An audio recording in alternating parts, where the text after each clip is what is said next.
아멘. 오늘도 하나님의 은혜로 살아가는 여러분과 제가 되기를 주의 이름으로 축원합니다. 우리 은혜로우신 하나님은 사람을 귀하게 여기셔서 그 사람에게 베푸시는 그 마음이 특심하신 분입니다.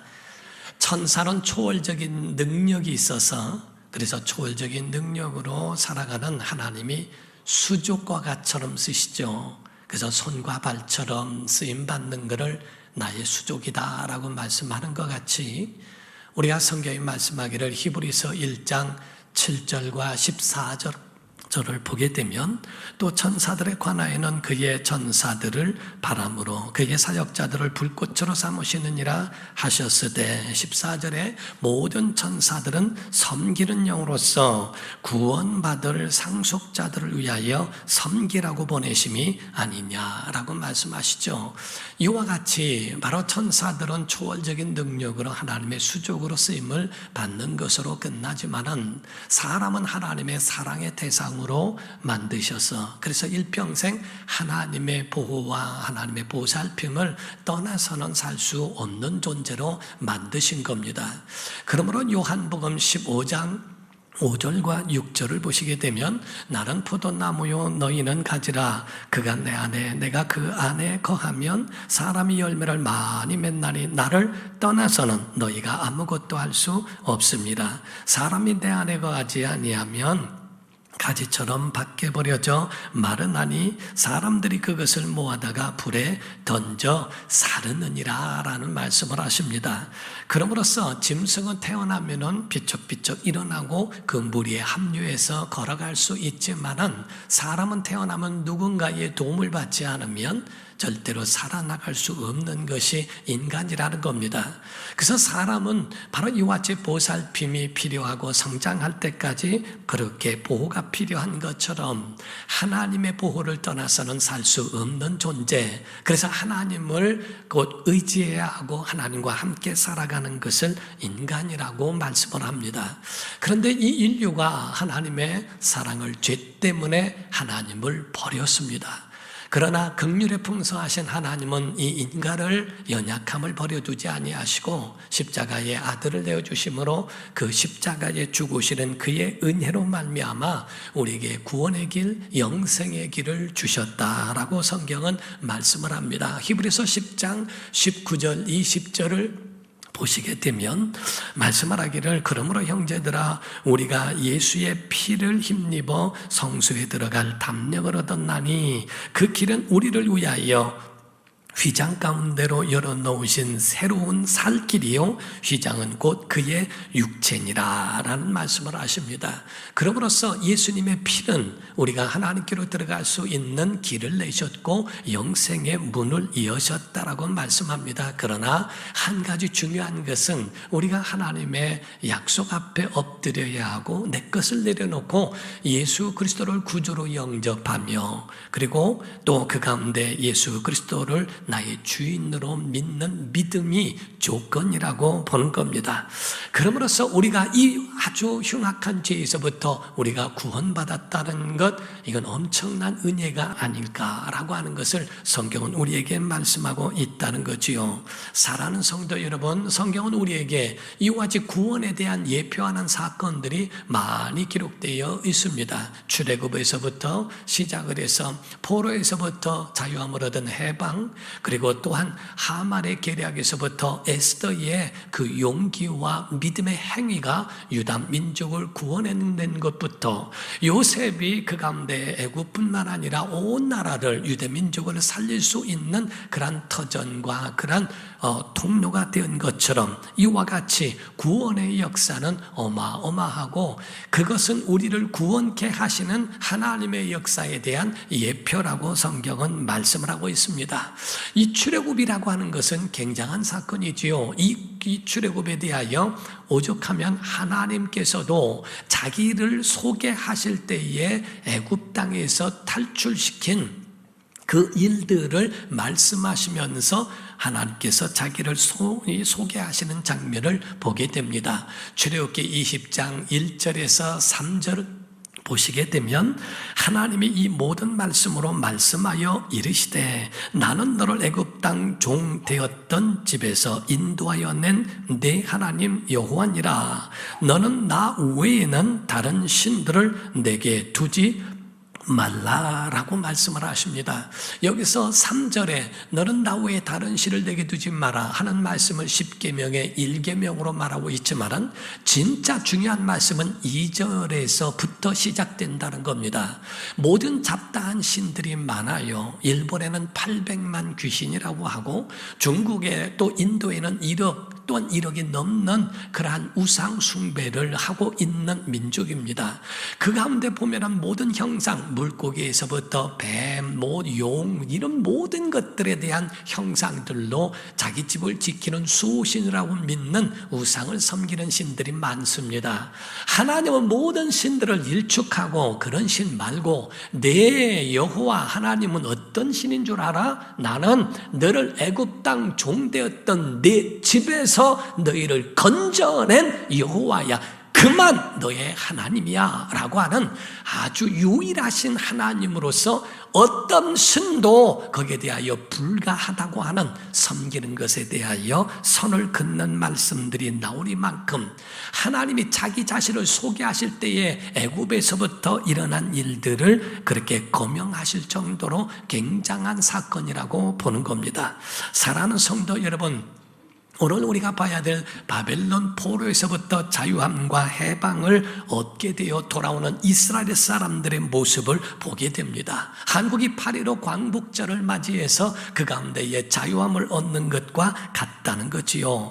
그래서 유다 민족과 대한민국은 많이 흡사하다는 겁니다. 그의 역사가 많은 어려움 가운데 있고, 그리고 900번 삼국 통일 이후에 930번 정도나 그와 같이 외래의 침략을 받으며 많은 순환을 겪어온 그런 민족이 대한민국이라고 보는 거지요.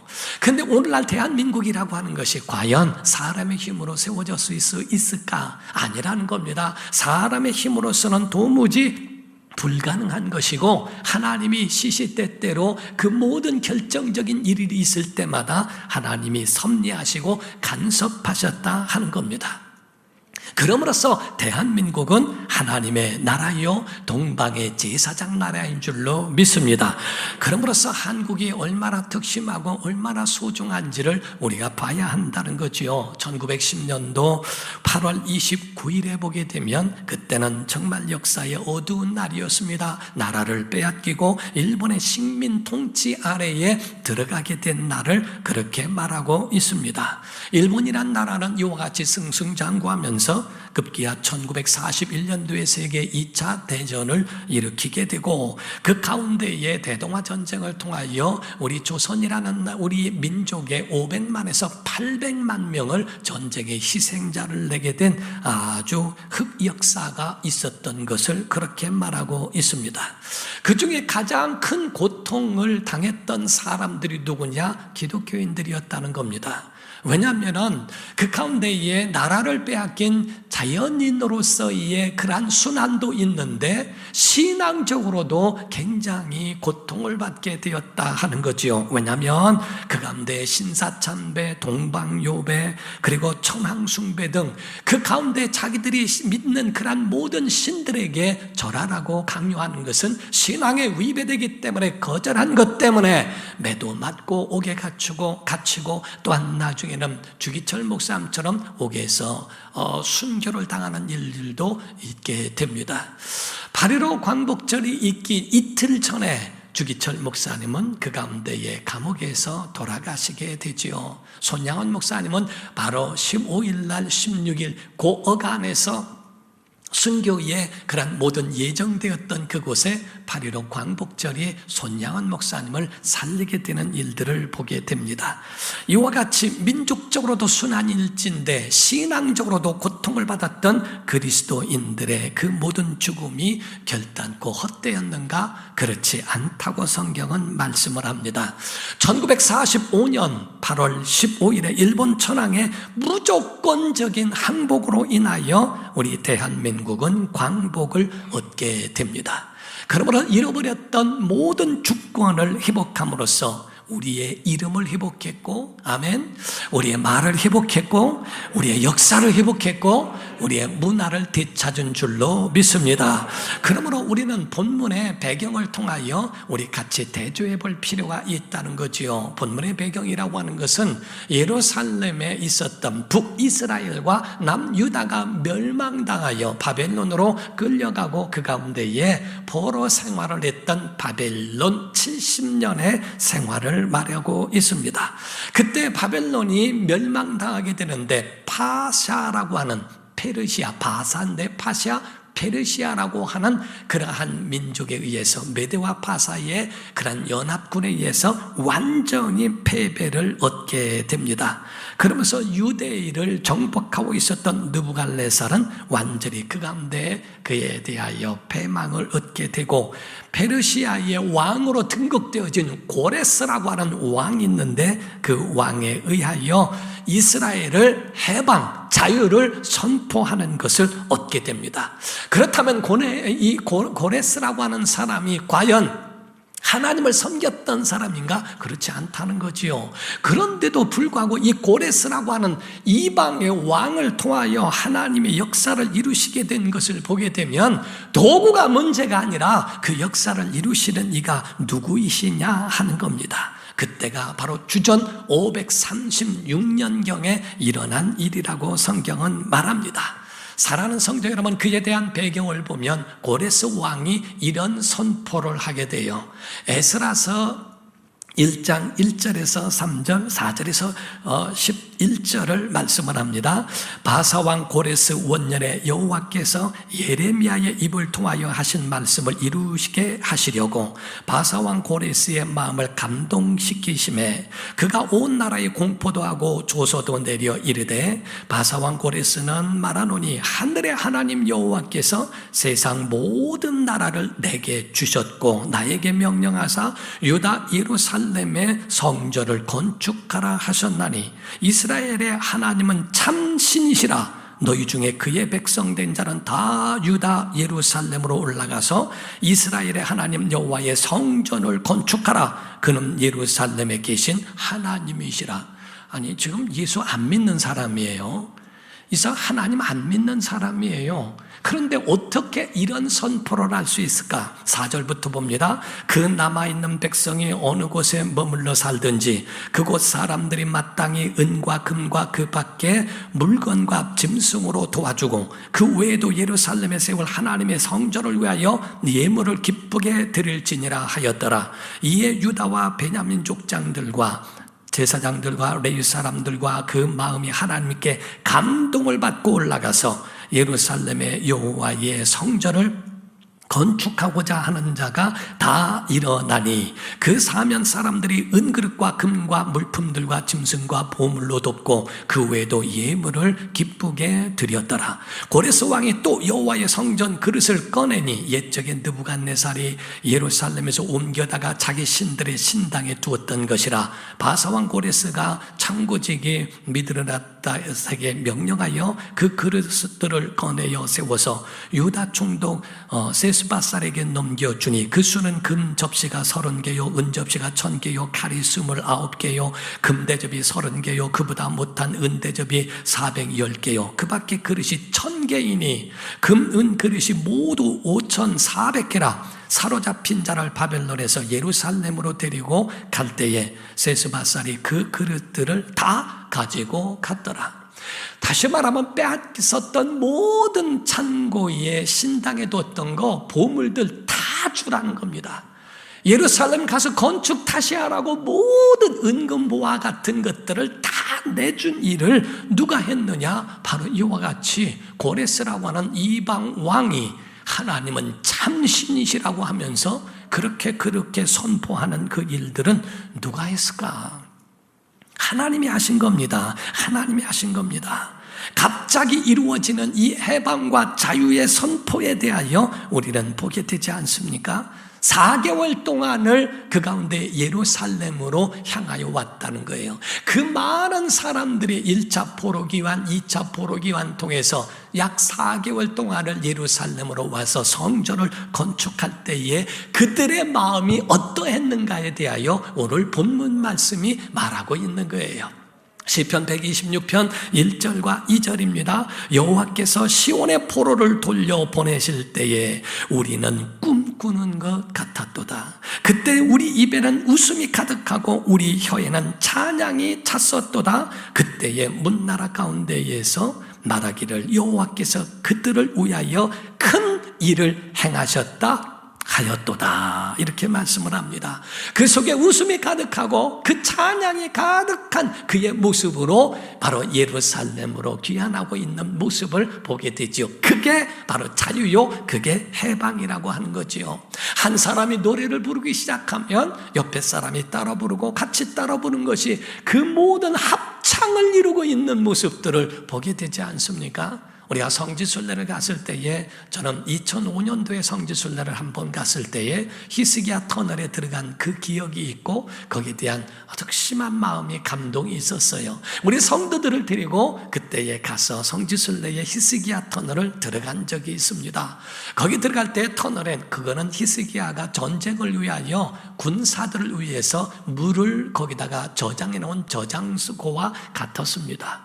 그래서 거기를 지나갈 때에 약 허리까지 차는 그런 물이 있는데 우리 성도들과 함께 지나가게 되었지요.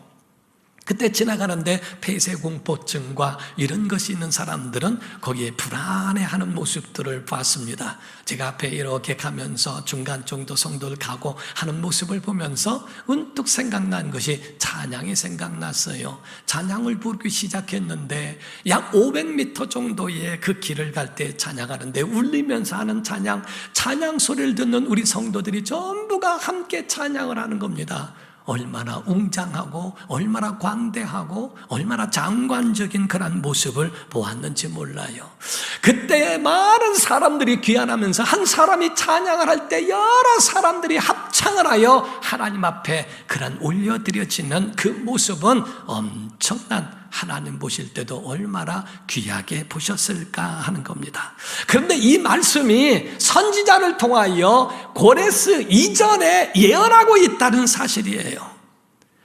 이것이 먼저 되어진 다음에 하나님의 말씀이 있는 게 아니라 이미 하나님의 말씀에 고레스라고 하는 왕에 의하여 이런 일이 있으리라고 하는 것을 고레스가 알기 이전에 기록한 말씀이 이사야서에 있다는 사실입니다. 이사야서 45장 1절에서 3절 말씀입니다. 여호와께서 그의 기름 부음을 받은 고레스에게 이같이 말씀하시되 내가 그의 오른손을 붙들고 그 앞에 열국을 항복하게 하며 내가 왕들의 허리를 풀어 그 앞에 문들을 열고 성문들이 닫히지 못하게 하리라.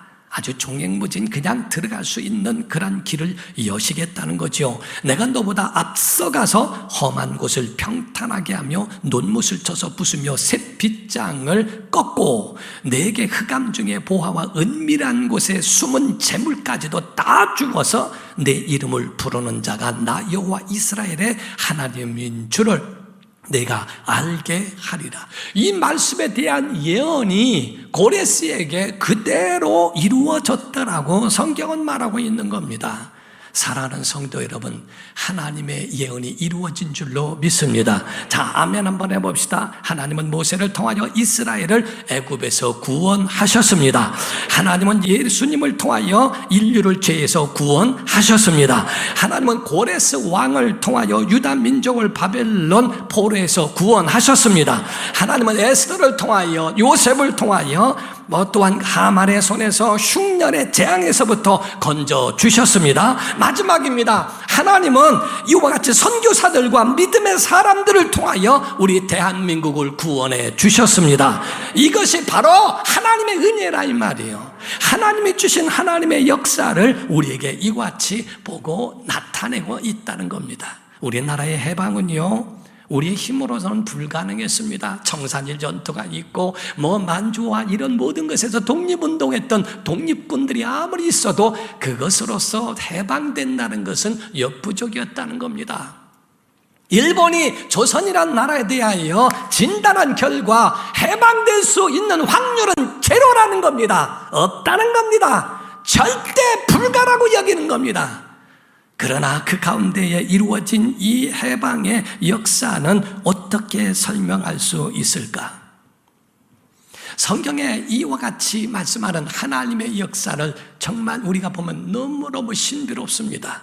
요셉을 보내셔서 애굽에 있는 사람뿐만 아니라 유다와 민족과 모든 이웃 나라들을 살게 하신 것처럼 우리 대한민국의 선교사들을 미리 보내시고 그들을 통하여 요소 그 가운데에 한국을 살리는 결정적 역할을 해 주셨다는 사실이지요.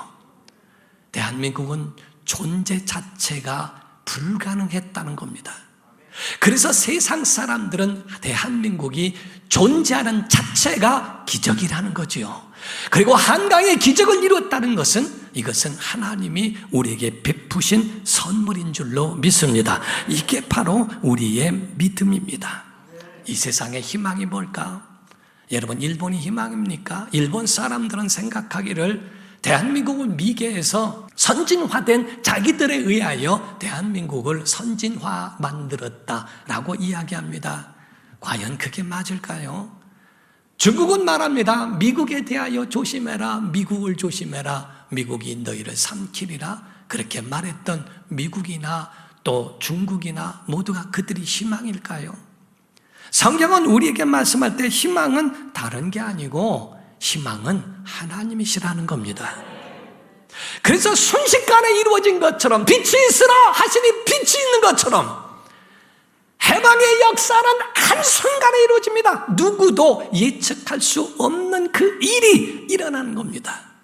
그 일을 이루신 이가 누군가? 우리가 에스라 1장 1절을 한번 보면은요, 바사왕 고레스 원년에 아까 이사야서를 읽으셨죠? 여호와께서 예레미야의 입을 통하여 하신 말씀을 이루게 하시려고 바사왕 고레스의 마음을 감동시키심에 그가 온 나라에 공포도 하고 조서도 내려 이르되라고 말하고 있죠. 하나님께서 고레스의 마음을 한순간에 감동시키심에 도와줘야 되겠다. 내가 여기 왔는데 이 유다 민족 얼마나 힘들고 어렵게 살았을까? 하나님께서 나에게 가라고 하셨으니까 가라! 라고 그들을 보내서 예루살렘에 건축하라고 하는 이 일이 과연 사람의 마음으로 사람의 일로 과연 그게 가능하냐 하는 겁니다. 여러분, 해방은 하나님 선물입니다. 하나님이 주신 겁니다. 우리 대한민국 동전상잔의 비극을 이겨내고 가난을 이겨내고 한 이 모든 것 전부가 하나님의 선물인 줄로 믿으셔야 됩니다. 8.15의 사건에 대한 이 모든 일들이 어떻게 갑자기 일어난 것 아닙니까? 유대나라의 해방도 그리고 우리 대한민국의 해방도 갑자기 일어난 일입니다. 언제 몇 년도에 어떻게 될 것이다 라고 하는 이것이 아니고 갑자기 출애굽을 할 때도 한번 보십시오. 출애굽을 할 때에 모세가 찾아옵니다. 모세가 와서 이러이러하고 바로와의 관계 속에서 이야기합니다. 그렇게 말할 때 바로가 모든 민족들은 모세를 통하여 우리가 해방될 수 있을까? 이런 바로는 그 가운데에 다 해주겠다고 하다가 재앙만 떠나면은 그렇게 하지 않으리라. 또 재앙이 옵니다. 두 번째 해주겠다 또 안 하리라. 세 번째, 네 번째, 다섯 번째, 10번까지 이스라엘 민족이 바라볼 때 바로가 절대 바로는 우리를 내보낼 그런 존재가 아니야. 바로 믿지 마. 모세가 무슨 능력이 있다고 할 수 있어. 모든 것을 절망으로 그 가운데 기대도 하지 않았을 겁니다. 그런데 10번째 재앙에 장자를 멸하는 순간 바로가 마음이 바뀌어버립니다. 모세를 불러라. 가라. 다 줄 테니 가라. 아무것도 나에게 묻지 마라. 다 가지고 가라. 한순간에 이루어지는 그 모습을 봅니다. 해방과 자유는요, 순간에 이루어지는 거예요. 하나님이 이루신 역사에 대해서는 우리가 절망 밤은 깊어가는 것 같아도 새벽이 오는 것처럼 하나님이 역사해 주신 줄로 믿습니다. 그래서 요셉의 고백 가운데에 이 모든 것은 다 하나님이 하셨다는 것을 이야기합니다. 창세기 45장 4절에서 5절을 말씀을 합니다. 요셉이 형들에게 이르되 내게로 가까이 오소서. 그들이 가까이 가니 이르되 나는 당신들의 아우 요셉이니 당신들이 애굽의 판자라. 당신들이 나를 이곳에 팔았다고 해서 근심하지 마소서, 한탄하지 마소서. 하나님이 생명을 구원하시려고 나를 당신들보다 먼저 보내신 것뿐입니다. 이 일의 역사는 하나님이 하신 겁니다. 그 얘기입니다. 내가 보니 우연하게 된 줄 알았더니 그게 아니고, 내가 태어나고 아침에 일어나고 저녁에 노을 하나님 자녀로 사는 것, 그게 당연한 줄 알았더니 아니고 하나님의 은혜로다 라고 하는 고백과 같은 그 이야기입니다. 당신들이 나를 판 것, 이 모든 것이 저주인 줄 알았더니 그게 아니라 하나님이 나를 선교사로 보내신 하나님의 역사인 줄을 내가 알았다고 하는 것을 말하죠. 목적은 뭔가 살리게 하시려고. 믿음의 사람들은 가는 곳마다 살아나야 됩니다. 살아나는 은혜의 역사가 일어나도록 그렇게 쓰임받기를 주 이름으로 축원합니다. 하나님의 뜻은요, 한 가지입니다. 잊지 말라는 거예요. 하나님의 이 모든 역사를 통하여 우리에게 알게 하시는 하나님의 뜻은 잊지 말라는 겁니다. 용서는 하되 잊지는 말아라. 두 가지를 잊지 말아야 된다는 거예요. 과거 내가 타락함으로써 그런 절망 맛봤지? 바벨론으로 갔지? 너 망했지? 내 가정도, 내 사업도, 내 모든 삶도 쑥대밭 됐지? 임금이 한순간에 그 가운데 곤두박질해서 손톱이 독수리의 손톱과 같이 돼버렸다고 이렇게 말하니만큼 한순간 내가 교만하고 타락하니까 쑥대밭 되는 거 봤지? 그거 잊지 마. 지금이라도 죄범하고 타락하면 하나님이 붙일 수 있어. 한순간에 몰락이 와. 잊지 마라. 타락하려고 하지 마. 하나님 떠나지 마. 두 번째 잊지 말라는 것은 내 힘으로 해방된 거 아니야. 하나님의 은혜임을 기억해야 해. 지금 이 두 가지를 말씀하고 있는 겁니다. 내 능력이 아니라 하나님의 은혜다. 너 타락하면 또 그럴 수 있어. 또 재앙을 만나고 난리를 겪고 또 포로될 수 있어. 절대로 타락했던 내가. 그래서 출애굽을 할 때 쓴바귀를 먹어가면서 쓴나무를 먹어 아주 쓴 나무를 먹으면서 이 죄악된 것에 다시 돌아오지 않겠다라고 하는 각오도 그 가운데 있게 하신 이유가 바로 거기입니다. 해방은 하나님 주신 선물이니까 넌 그거를 잊지 마라. 신명기 5장 15절을 보면은요, 너는 기억하라. 내가 애굽 땅에서 종이 되었더니 내 하나님 여호와가 강한 손과 편팔로 거기서 너를 인도하여 내었나니 그러므로 내 하나님 여호와가 내게 명령하여 안식일을 지키라 하느니라. 내 능력으로 된 게 아니니까 너 하나님이 한 거야. 그 크신 팔로 펴서 보호하고 너희를 인도하여 낸 거니까 너 절대로 그거 잊지 말고 기억해 라는 말씀이죠. 광복이란 말은 빛을 찾았다는 뜻입니다. 우리의 주권을 다시 회복했다고 하는 의미를 가르쳐 말하고 있습니다. 그 목적이 뭔지 아십니까? 광복의 목적, 여러분이 구원받은 목적이 성경에 딱 나와 있어요. 애굽에서 탈출해 나오는 그 가운데에 출애굽의 목적이 있죠. 그 가운데 출애굽기 5장 1절과 8장 27절입니다. 그 후에 모세와 아론이 바로에게 가서 이르되 이스라엘의 하나님 여호와께서 이렇게 말씀하시기를 내 백성을 보내라. 그러면 그들이 광야에서 내 앞에 절기를 지킬 것이니라 하셨나이다. 8장 27절입니다. 우리가 사흘길쯤 광야로 들어가서 우리 하나님 여호와께 뭐를? 제사를 드리되 우리에게 명령하신 대로 하려 하나이다. 이 말씀은 다른 게 아닙니다. 광야로 가서 절기를 지켜라, 제사해라. 오늘날로 말하면 제사하라, 곧 예배하라는 거예요. 우리의 삶의 중심에 대한 모든 것은 하나님 기억하여 그 하나님을 예배하라, 예배하라, 예배하라, 그 이야기를 하는 겁니다. 여러분, 광복의 목적은 하나님께 예배하는 겁니다. 하나님께 영광을 돌려드리는 거죠. 그래서 그렇게 행한 모든 하나님 뜻대로 산 것 결단코 하나님 뜻대로 살아온 것이 그게 너희에게는 절대 헛일이 아니다라는 것을 보여줍니다. 그래서 오늘 본문 말씀에 시편 126편 5절과 6절을 다 같이 했습니다. 시작. 눈물을 흘리며 씨를 뿌리는 자는 기쁨으로 거두리로다. 울며 씨를 뿌리며 나가는 자는 반드시 기쁨으로 그 곡식단을 가지고 돌아오리로다. 아멘. 믿으시면 아멘 하십시오.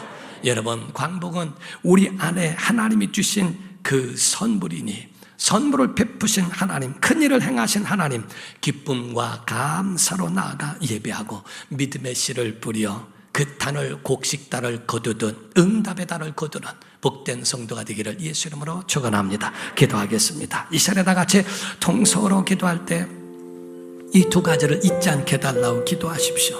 광복은 하나님의 선물입니다. 너희가 다시 타락하면 도로 포로가 될 수 있다.